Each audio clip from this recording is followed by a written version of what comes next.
Learning about financial literacy would have a huge effect on us.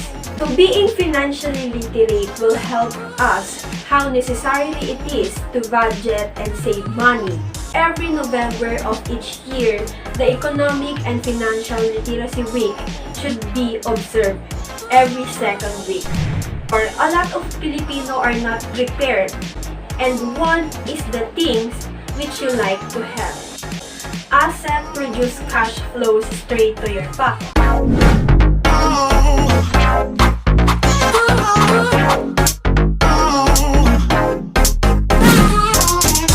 Good day viewers, I am Chabelita Rigor Antonio, BPE student from Tarlac State University.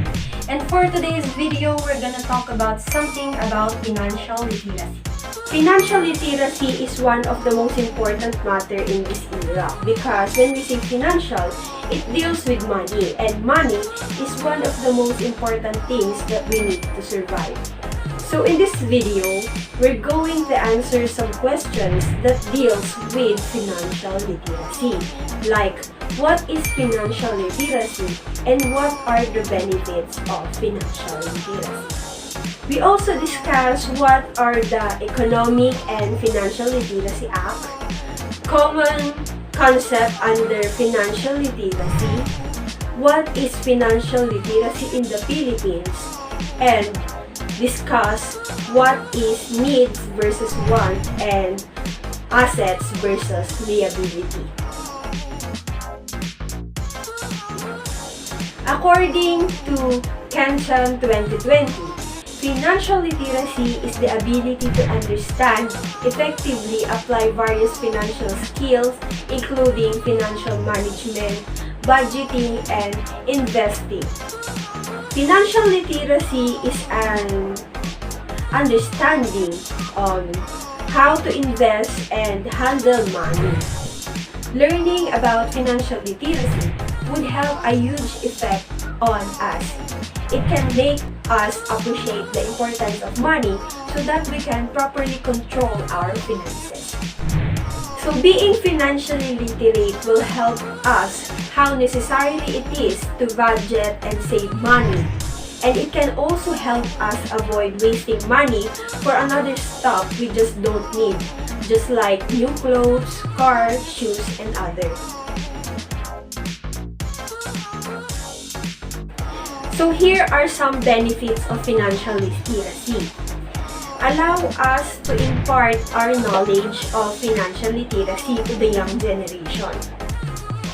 So it will help us protect the future of the next generation by being financially literate. For the year ahead, we will teach them how to budget and save money for their future, and at the same time, we can help them or we can show them how their parents work hard to cater or sustain for all their needs. Financial literacy enlightens us to invest and create income stream. Relying on one income stream would hold us in position where both ends are still met. So creating several revenue resources like investing money or building small business can give us faith that financial crises will endure. Financial literacy helps us prepare better during time of emergency. We can avoid moments we don't need cash or massive amount of money, especially when we encounter emergency or disaster. In order to sustain or solve our monetary and emotional crises, we need to invest money. Being financially literate in times like this will save us the hassle of finding or borrowing money that we need, which will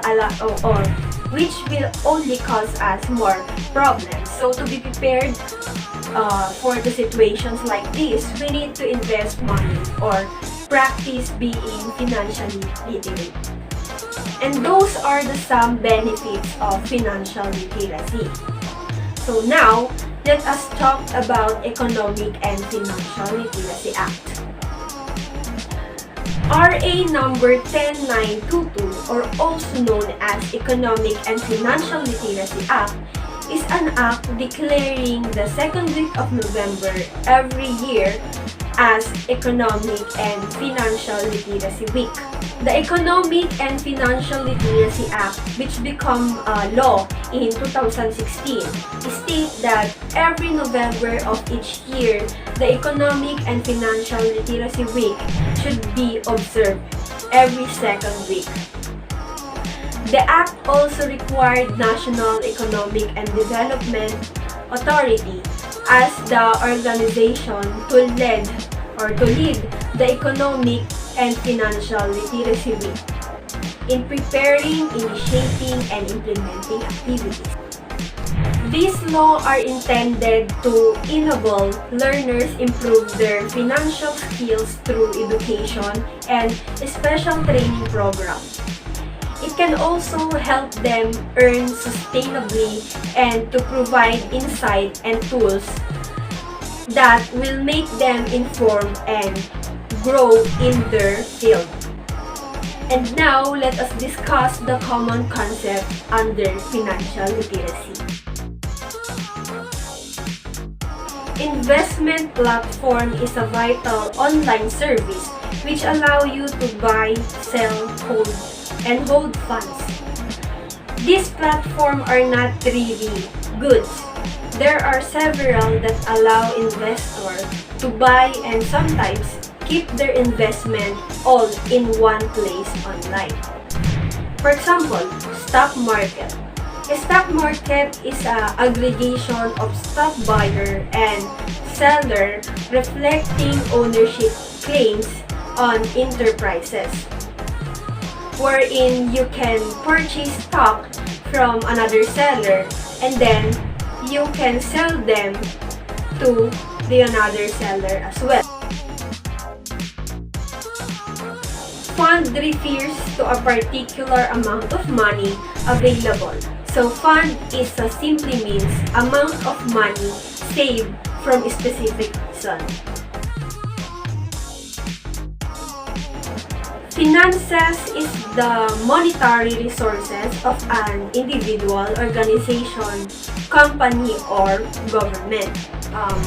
So it is a general term covering banking, capital, markets, money, and investment-related activities.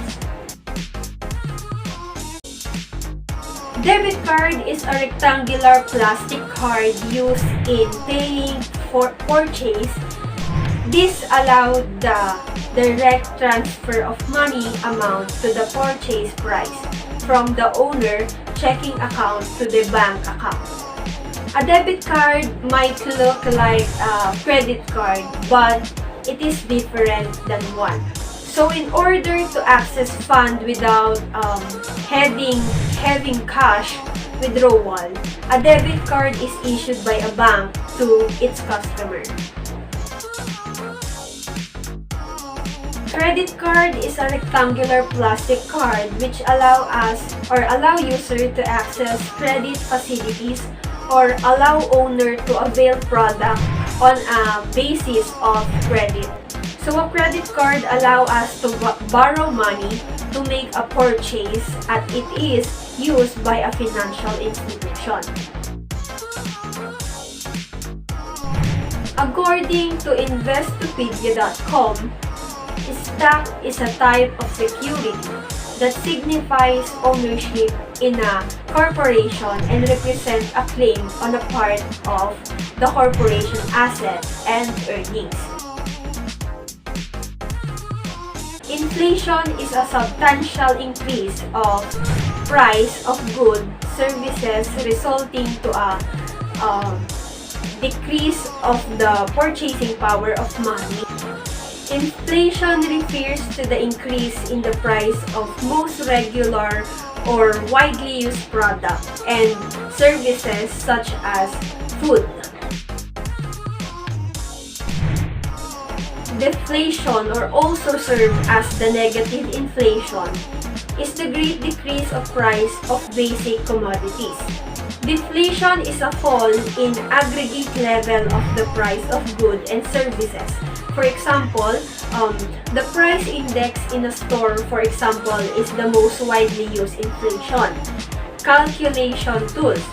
If the price index falls into negative figure, it is a deflation. Savings account is a deposit account which bear interest, where you can store your money in a bank or financial institution. Saving account usually pay a moderate interest rate. It is actually a great option for parking cash available, because through saving money in a bank or any financial institution can help us secure our money. Interest rate. Interest rate is the percentage of a loan charged to an individual for borrowing money. For example, if you borrowed 20,000 pesos loan, paid in 1 year with 10% interest rate, you'd pay them 25,000 pesos back after 12 months. And that is for common concept under financial literacy. So now, let us move on in financial literacy in the Philippines. According to a study conducted by PhilAmLife, 96% of Filipino are concerned about their own and their family's health. However, only 16% of them are prepared to pay for medical costs in case they are diagnosed with a critical illness. Due to spending money for family needs and other stuff, Filipino always forgot or ignore allotting of money for the future. Therefore, a lot of Filipino are not prepared to pay medical costs or other things if they need it. Filipino always have a mindset that they work hard for money, and then if they get that, they pay bills and reward themselves of stuff. And this is how Filipinos spend their hard-earned money. But still, they don't have savings for the future. And if that happens, they need to start all over again and work hard forever. So how can we skip with this thing? One thing is, we need to be wise when it comes to managing money. We need to be financially literate so we can use our money in a good way. So let us now explore what the distinction between needs and wants. So first, let us understand what is the definition of need and wants. Need is the essential survival necessity in life, and food, clothes, and shelter are included here. And when we say want, it is something that is more than a need. For example, we need food for survival, such as healthy foods like apple.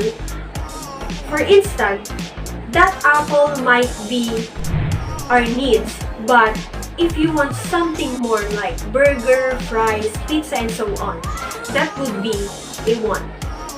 So, need is something which you have to have because these are essential things in our life, and survival is impossible without this.